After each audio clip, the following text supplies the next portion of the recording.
It's like spinning up. So.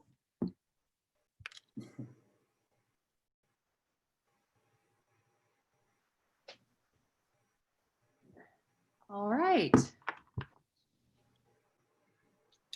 And we're live. It's like spinning up. Oh, there we go. I'm going to close this out and we're good to go. Awesome. So thank you everybody for joining us, Yoga for Change. My name is Catherine Thomas. I am the Executive Director of Yoga for Change. And I am joining this call from Jacksonville, Florida. Just a little bit of history about Yoga for Change. Yoga for Change was started in 2014. And our mission is to empower and help individuals who've experienced trauma, specifically veterans, incarcerated individuals, youth, and those who are struggling with substance abuse.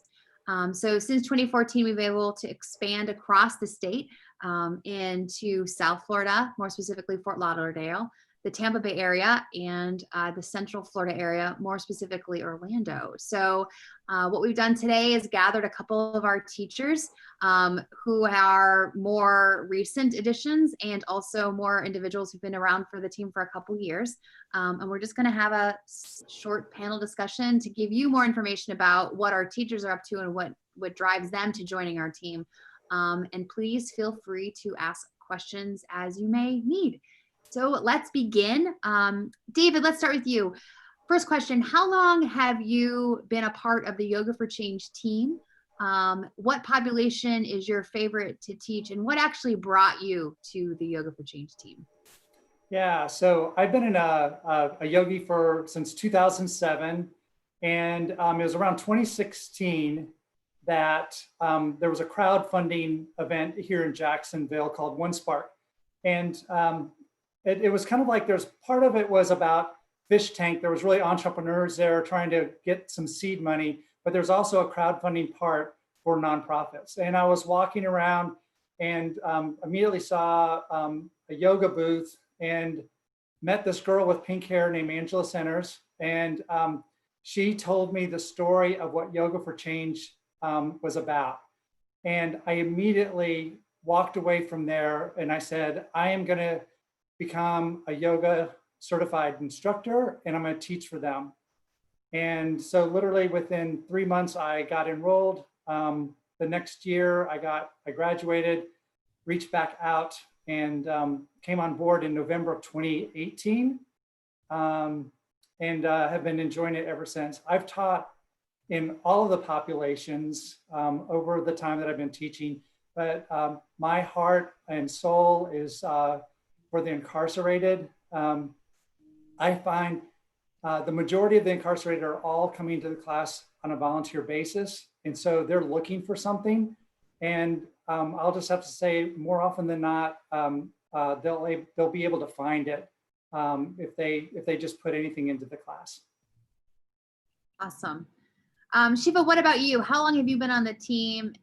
What region are you calling in from? And specifically, where do you find your most enjoyment teaching for our populations? Sure. It's this month really will be a year since I've been on the Yoga for Change team. And I'm calling in from the Jacksonville region. I serve Jacksonville. My favorite population to teach is it's a tie between the incarcerated population and those in recovery. Main reason being that I'm just always so inspired by their resilience, and that even if there is some resistance at first when I come in to teach, with people just kind of checking it out, kind of seeing what's it about. And once they join and even just breathing or being around the conversation and then begin to practice and actually, like David said, get what they put into it out of it, then I start to just be this witness to a transformation that's just really humbling to be part of. Awesome. Maria, what about you? Same question. Region you're calling in from and favorite population to teach, and maybe why you joined the team. Sure. I'm calling in from Tampa. I serve the Tampa Bay region. I've been with the team formally a little over a year when expanded into Tampa Bay. But I first became aware of Yoga for Change probably 4 years ago. Early on, I was attending a prison yoga project training in Tampa, and I got to meet Catherine I'm a lawyer and I represent people on death row, and I'm also teach yoga. And so the two have always been super connected for me. And I shared the Prison Yoga Project book with a lot of my clients, spent a lot of time with that. And when I met Catherine and found out the work she was doing, I was like, how do I sign me up? But at the time she was in Jacksonville and there wasn't programming in Tampa. But we stayed connected, followed them on social media and sort of stayed involved. And then when we got this grant program to do the substance abuse, and there was a Tampa chapter, I was teaching at the juvenile detention facility, and the director there connected me with Susie, who's our Tampa Bay director. And I was like, yep, sign me up. Where am I? When can I start? So it was teaching the substance abuse recovery population is what I'm doing now. And I would have said like teaching the incarcerated is where I wanted to go, but much like Shiva, I find the recovery population incredibly inspiring. And I would have to say they're, my favorite population to teach at this point. That's awesome. And last but not least, Amanda, please answer the same question. So what region are you calling in from, and what group is your favorite, or where do you feel most connected to teach? And why did you join the team too? Okay, thank you. I hope I remember all those pieces. I'm calling in from South Florida. I was one of the first teachers to join the South Florida team during the expansion. So it's been almost a year and a half, actually, since the process started. And I teach in the recovery population, which I love. And I guess I love it because I also work in mental health, and those are really just two, combined life experiences, and I'm able to show up with my, whole self and when I'm in classes with, in the treatment centers. And I joined the team because I have a passion for trauma-informed yoga, and, love the work that we are so honored to do. So going on your answer, Amanda, what does trauma-informed yoga mean to you? And then just for everybody else, I probably, if you have another response after that, we'll go around. But more specifically, Amanda, what does trauma-informed yoga mean to you? Absolutely. I think it builds off the concept of like trauma-informed care and community building in general, which is we approach with that perspective of not, what did you do, but what happened to you. So that perspective is what we take as we approach anything. And in yoga, it's specific because we understand that trauma lives in our bodies. So all of our experiences there, and even, generational experiences are in our bodies. And so we're very aware that things come up. We're very, I would say, nervous system focused, where we're cautious. There's a lot of benefits in yoga for regulating the nervous system, but if you're not familiar with it, you could maybe flip it a way that's not helpful. So we approach it with that awareness. We, just are very aware of the things that can help people feel safe in their bodies and really have a full experience, and able to connect that mind body back together, especially, in any kind of, populations that we serve, this comes into play. But when we're thinking about recovery, a lot of people seek out substances when there's a reason they're uncomfortable in their bodies. They're looking for a disconnect. And as they, take the substances out of their bodies, that root that caused that is still there. So it's finding a way to come back to the body and find some peace there, and some willingness to feel the feelings, all the big feelings. And there's a lot to it. So that was a long worded question. Sorry, your answer. Oh, it's great. I mean, I think that leads a lot into discussion. Maria, did you have anything to add to that, or Shiva or David? Yeah, if I could add to that. So yesterday we had a virtual chair yoga class for the recovery facility that we work with. And one of the first things that we ask when we start class is how students are feeling, where their energy level is, and what they're kind of needing the class to be for them. And the responses were, I'm high energy right now. And then the follow-up question was, do you want to stay there? And they said, yes, we want to stay here because I feel good and whatnot. And so taking that into consideration with trauma-informed yoga, it's really important to know what the student is telling you they think they need versus coming in with that trauma perspective. So when we're getting that response from the students, we thought, okay, this class needs to be more grounding and to show those students that they can be composed and feel safe in their bodies and feel good in their bodies without having to feel that high energy. And knowing that just because their energy comes down doesn't mean that they're going to be uncomfortable. So we thought of a really grounding and composed practice to help them experience that. So with that, trauma-informed yoga for me means to offer the gift of relief and forge a path for the students to feel safe in their bodies again and to connect that severed connection between their mind and body. Nice. Anything to add, David or Maria? I'll just add that I think, trauma-informed yoga to me is really meeting our students where they are. If I have 10 guys in a class, they came from 10 different backgrounds and have 10 different stories, maybe 20 different stories, and meeting them where they are. And also, I like what Shiva and Amanda said about letting them feel safe in their bodies, but also creating a safe space where they can be vulnerable in front of 10 other or 9 other men is really creating that safe space. And it's really, there's a lot of empathy that goes into that in our roles as trauma-informed yoga instructors. Yeah, the last piece I'd add on that is really what David's saying. I try to foster that there's no judgment in this room whatsoever. So you are exactly okay how you are, and there's no judgment from me, and there's no judgment from each other. So you don't have to move in any sort of specific physical way. Just being on your mat and breathing, you're doing your yoga. And so I start every class that way, that, you're already here, you've done your yoga, listen and breathe. There's no judgment as far as the physical postures. And I think what I would just say to kind of wrap that one up is I think trauma-informed yoga is a set of best practices that we implement to ensure that our students are being empowered throughout their practice, so they leave feeling that they can achieve whatever they set out to achieve because they just proved to themselves they could do it.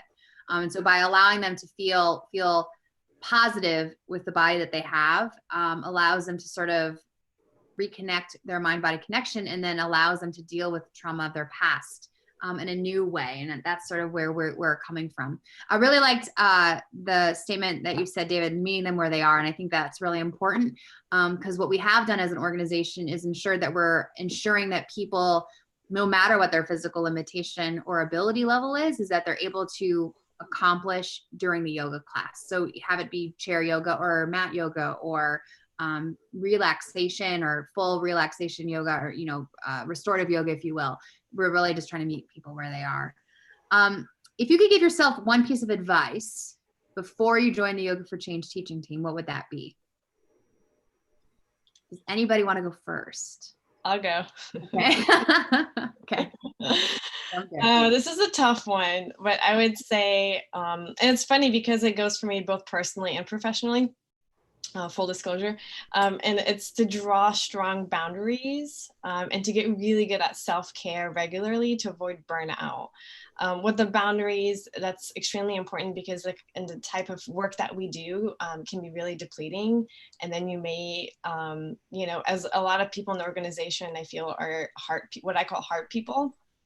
You may end up experiencing trauma vicariously. So boundary is key in protecting yourself and keeping yourself going so that you can continue to give from your cup. And at the same time, practice self-care so you can keep your cup full and continue to serve the populations we work with.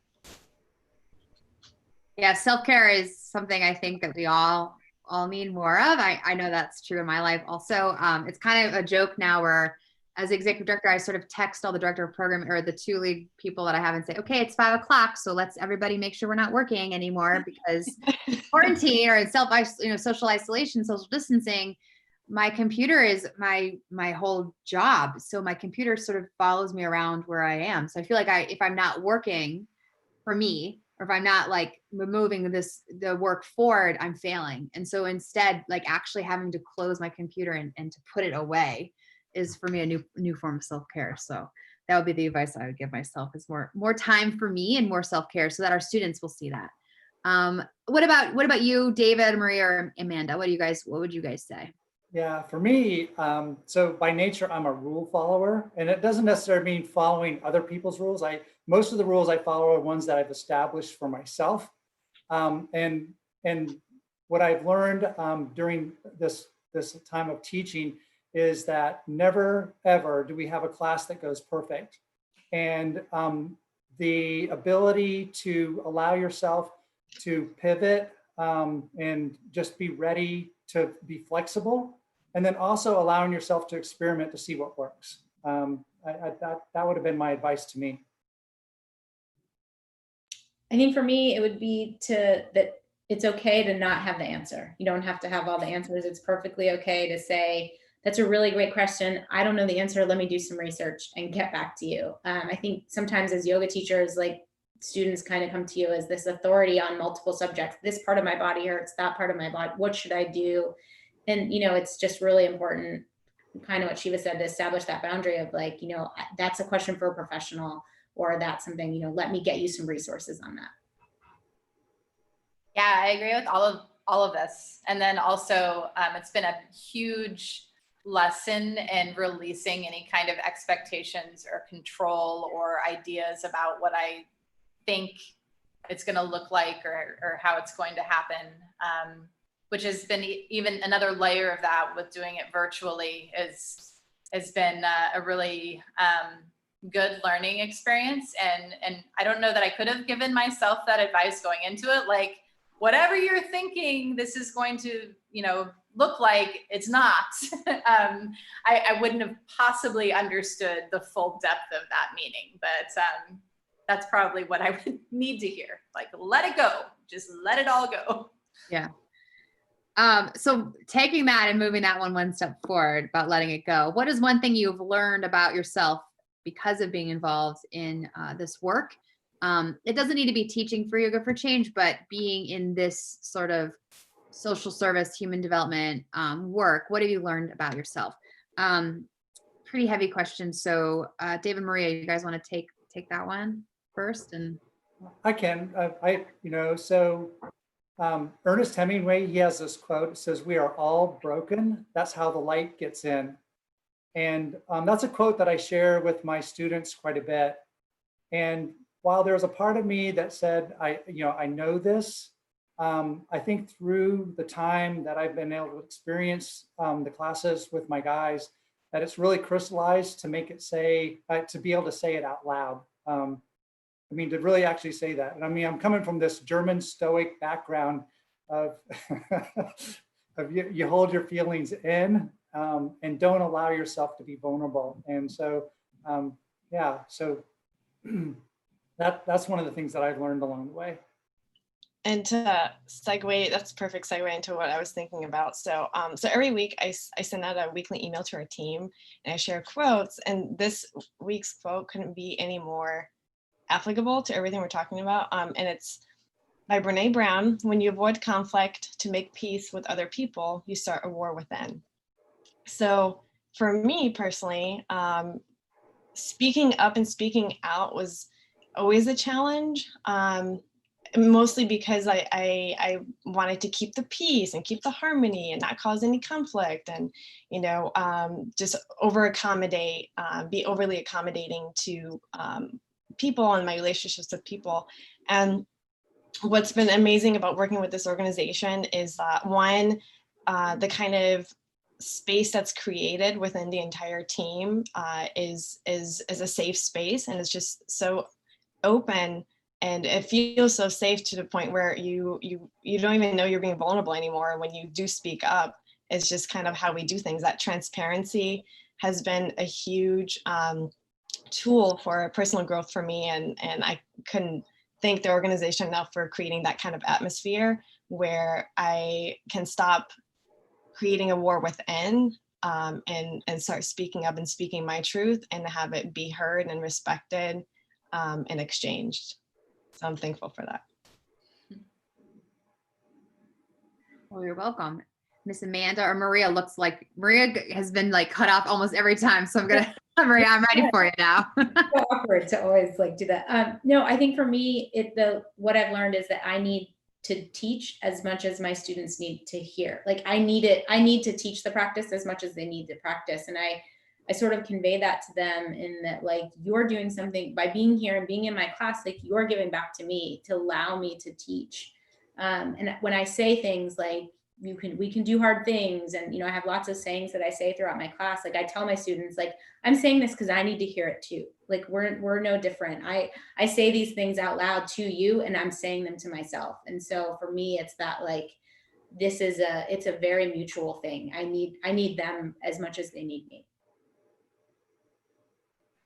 And I think that one of the biggest things I've learned is really, like, understanding my role as somebody who gets to witness, like, the growth of others, that's their journey. I have zero control over anything that, like, whether they move or don't move in a class, and whether how the words maybe, impact them that we discuss, but they're self-empowered in how they move, when they move, like what they take. And when they have those, like, aha moments, like, I get the honor of, like, witnessing it. And that's really, that I'm there and I'm just like, hey, here's, like, tools, take them or leave them. But, like, I do get to see it when they, like, are like, hey, this tool was super helpful. Like, and that's awesome. So, I'm a mom and I have, adult children and a tiny child. And it's changed the way I parent. It's changed the way I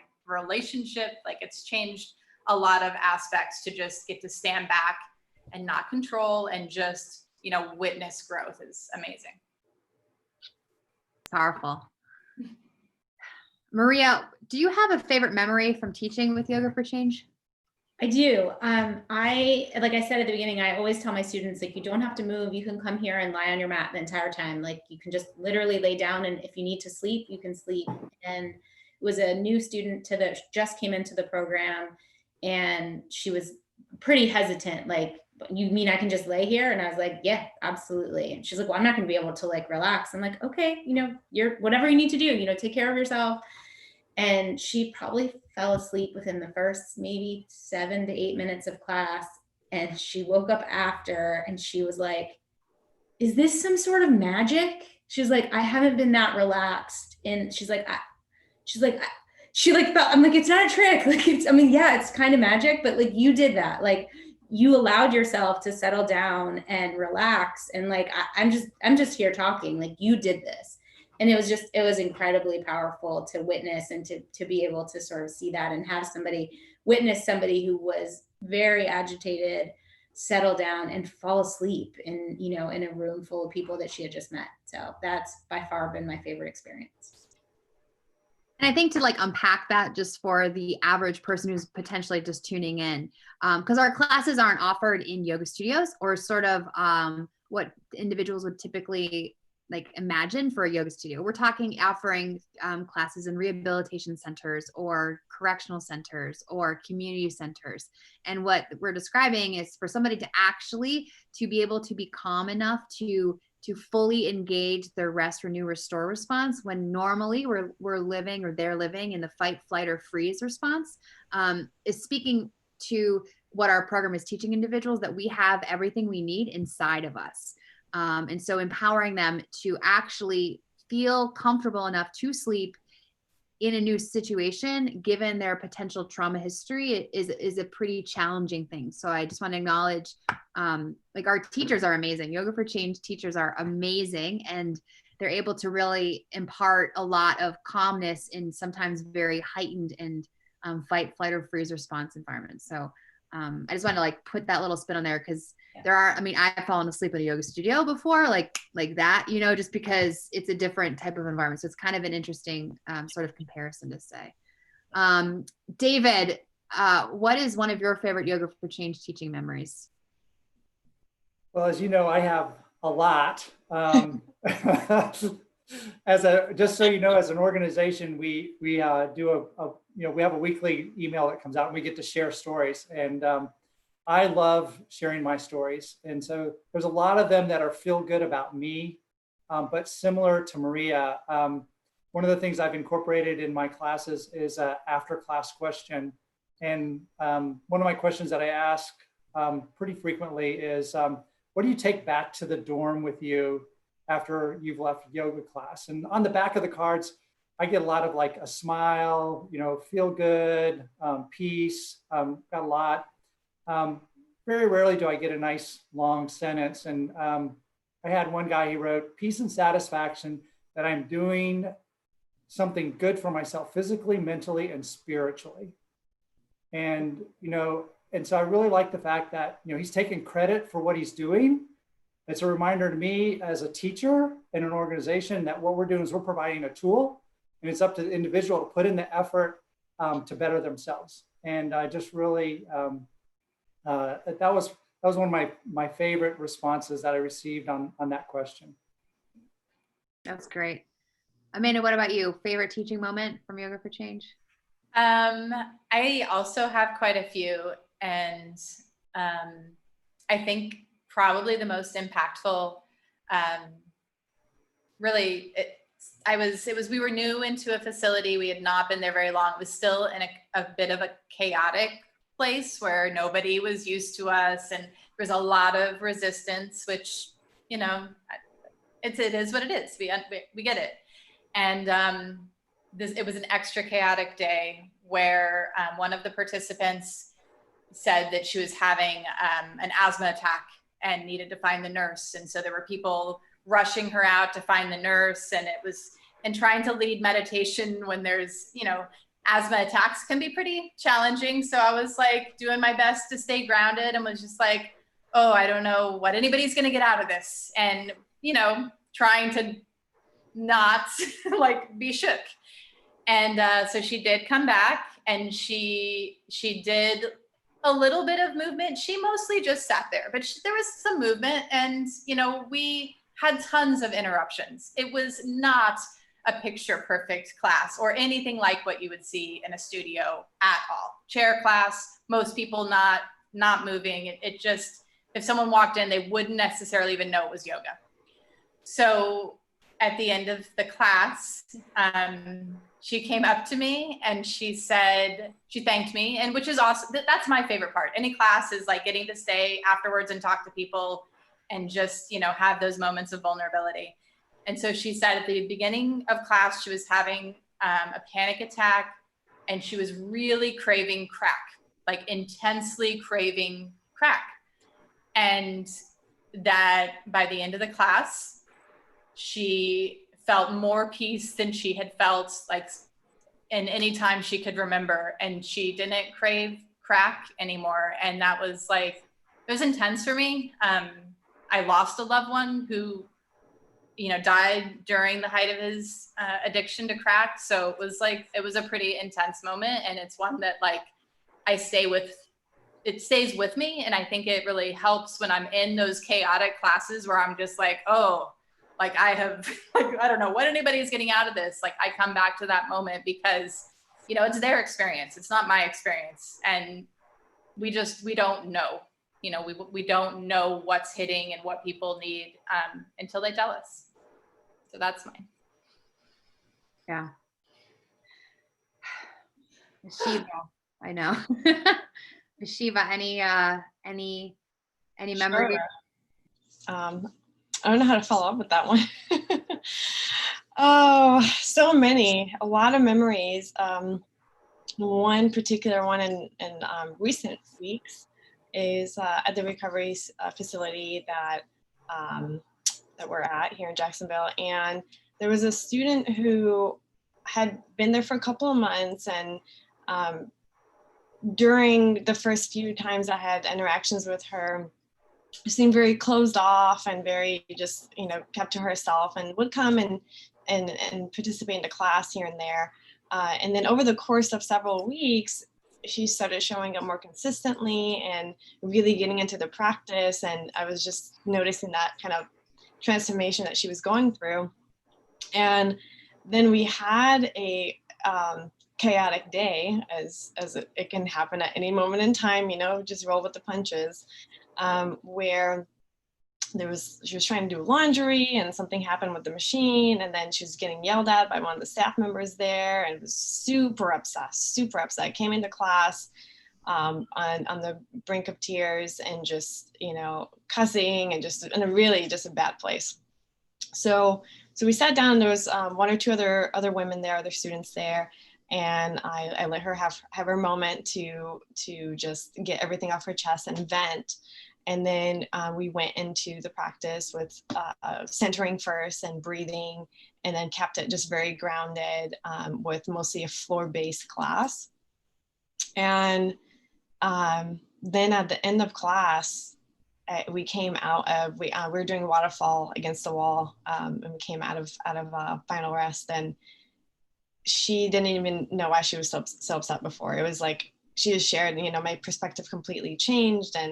And I realized that the staff member, because she kept saying it, I felt like a 4-year-old. And she said, I realized that the staff member yelling at me was a trigger from the kind of home I grew up in, and, you know, my mom yelling at me when I was young, and, you know, and she started to just connect all the dots and just realize that these are the tools that can help her reground and recenter and come back to herself.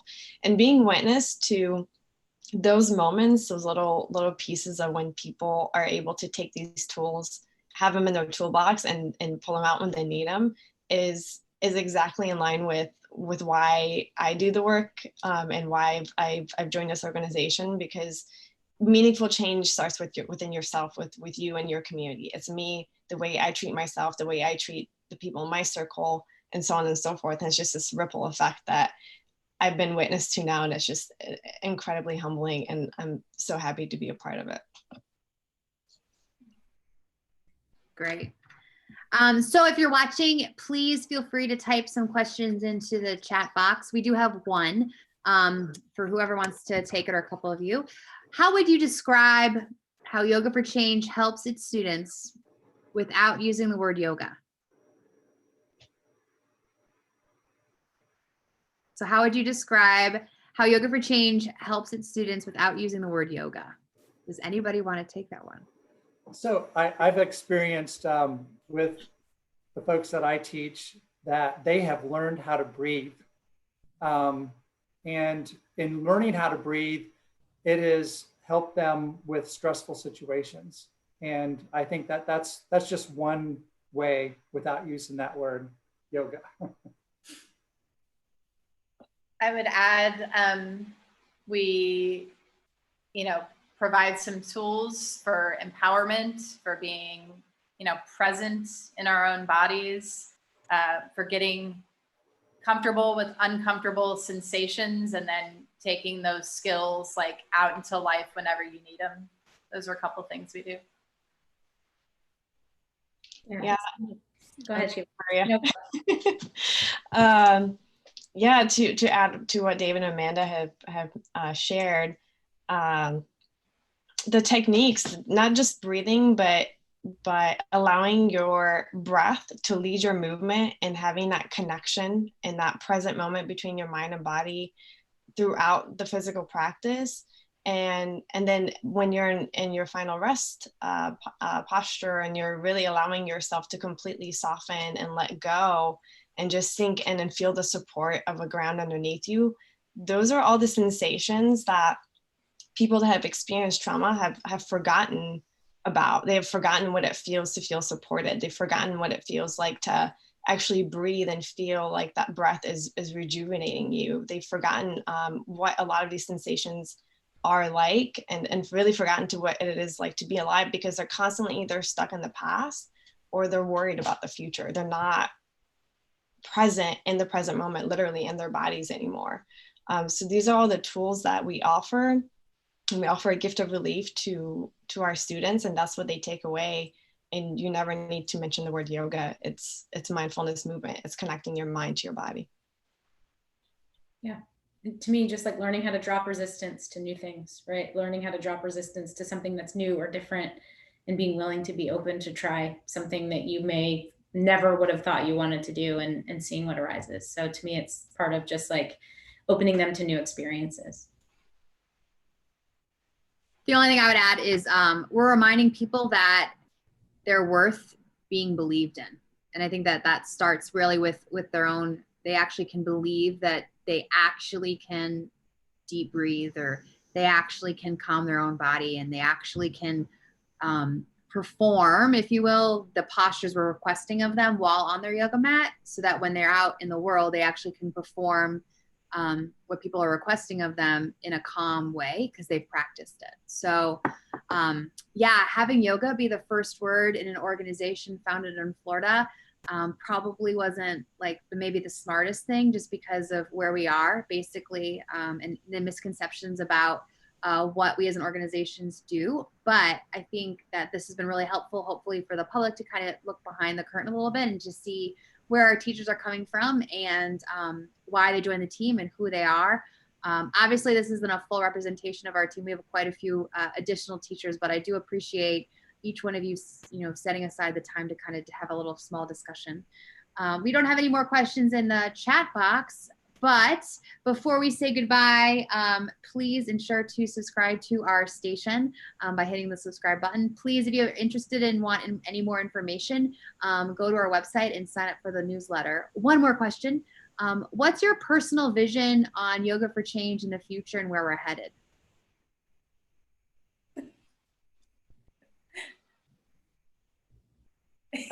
Well, I'll take this one. I mean, this is one that I'd love to answer. And I think I've shared this with you, Catherine, is that my hope is that at some point in time, I think, this might be 5 years in the future, that we might be able to get into the state carceral system and start teaching teachers, because there's not enough of us to be able to go around. There's not enough of us teaching yoga to be able to do that. And I have, in my classes, had born leaders and people that could teach a class. And I just think that while they may be, serving their time, that they will actually find purpose and have a skill to take with them once they leave. Yeah, there's an organization, in case anyone is wondering, Yoga Behind Bars, which does do a teacher training for incarcerated individuals. And that's been a really, the logistics of that is quite difficult. I'm sure Maria can attest to working with corrections is quite difficult. But they'd actually bust in incarcerated individuals to live in a specific dorm. And then that dorm got taught how to do or how to teach yoga through the Yoga Behind Bars curriculum. And then they were then sent back to their facilities. So it was allowing this huge scaling opportunity to occur at the same time by educating both male and female inmates. So if you're watching this call and you think that that's a really great idea and you want to help us create change in the Department of Florida Department of Corrections, and you're a decision maker and you can make it happen, please email us or head to our website. Email is info@y4c.org, the letter Y, the number 4, the letter C.org. And I would love, yes, let's 5 years. Let's definitely do that. That's a great idea. Anyone else, final wrap up where you see the question is, what's your personal vision on Yoga for Change in the future and where we are headed? Yeah, I'll add to that too. With our rate of growth and the way that we've been able to start other chapters in Florida has been incredible, and it's happened in a short period of time. So I would love to continue to grow those chapters and begin to teach other populations in those chapters, since right now we're focused on the opioid crisis in Florida. And then in the next 5 years, that being one goal, going national being another goal. I'd love to take our programming to other states and serve those populations in other states, maybe starting with the carceral, like David had mentioned. And the last being, if it's feasible and makes sense, to have a brick and mortar location. Because as many of you know, we work strictly with partnerships and facilities, and we actually don't have a brick and mortar building. But I think that in the next 5 years, that might be a great goal to accomplish, so that we can continue to create a safe space and a community space for the populations that we serve to come together. Maybe even hold different types of workshops on nutrition and self-care practices, just all types of things that we're not able to really do in the classes and the programming that we offer, mostly due to the limit of time. An hour is not a long time to get into the nitty gritty or the weeds of things. So community center would be great to expand on those things. And I'm writing all these down just so you guys this is what's happened. We want to do a study on corrections, and then suddenly we get funded. We speak it into reality. So what else you guys got? Maria, Amanda, what else? What are your goals? I'd follow Catherine and this Yoga for Change team on any crusade they wanted to go. I mean, this organization is just fantastic, and we're like, this stuff works, and we're making a difference in populations. Specifically for me, the incarcerated is a population near and dear to my heart. I would love to see us also teach to corrections officers, because I think the only way to sort of reduce mass incarceration and increase better prison conditions is to actually recognize the hard work and the hard jobs that the corrections officers have, and make them understand that we see that, but also teach them, if they treat the incarcerated with more compassion and more humanity, they'll get it back, right? It's this reciprocity. So I think getting the message, teaching to the corrections officers is something, I spend a lot of time, I'm trying to teach to judges and prosecutors and sheriffs. And, I try to teach to them all the time, to see our clients, which are my lawyer clients and my Yoga for Change clients, as human beings. So that's something that I'm willing to make sure happens. Great. Amanda?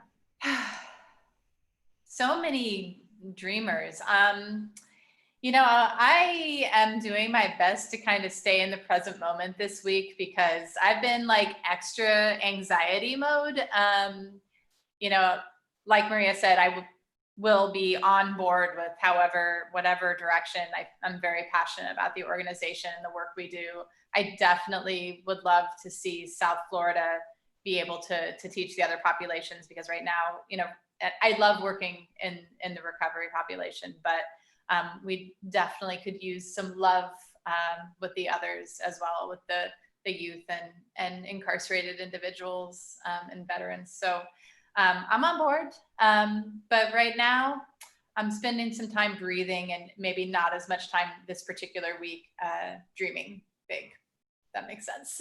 It does, and that's perfect, and that's totally the correct answer, because like you all said, we have had a pretty expansive couple of years, and scaling has been something we didn't think was going to happen, but we were ready for, and now we're implementing. So yes, I think my own personal answer to this question is I'd like to deepen the impact that we have in the regions we're currently in. I'd like to saturate the market, because there's a lot of people that have experienced trauma.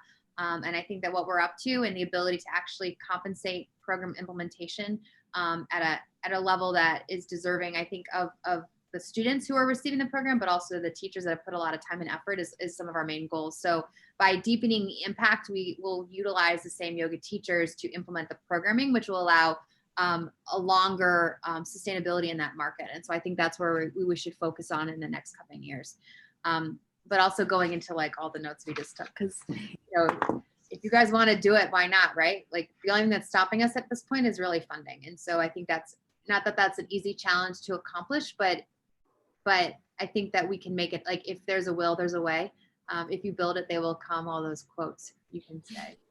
So any final words or any final thoughts, any final wrap-ups that you guys want to make sure we hit on, or I feel really complete with the conversation. Quickly looking good. Okay. Well, again, thank you so much for joining the Yoga for Change teaching team. We're really grateful to the community that have opened up their arms and allowed us to enter and allow us to really help people who are struggling with trauma.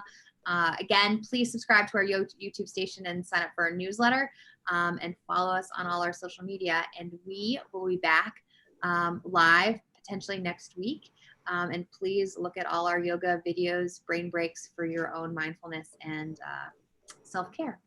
So everybody, we are going to sign off, say goodbye, and we will see you all later. Thank you so much, and we'll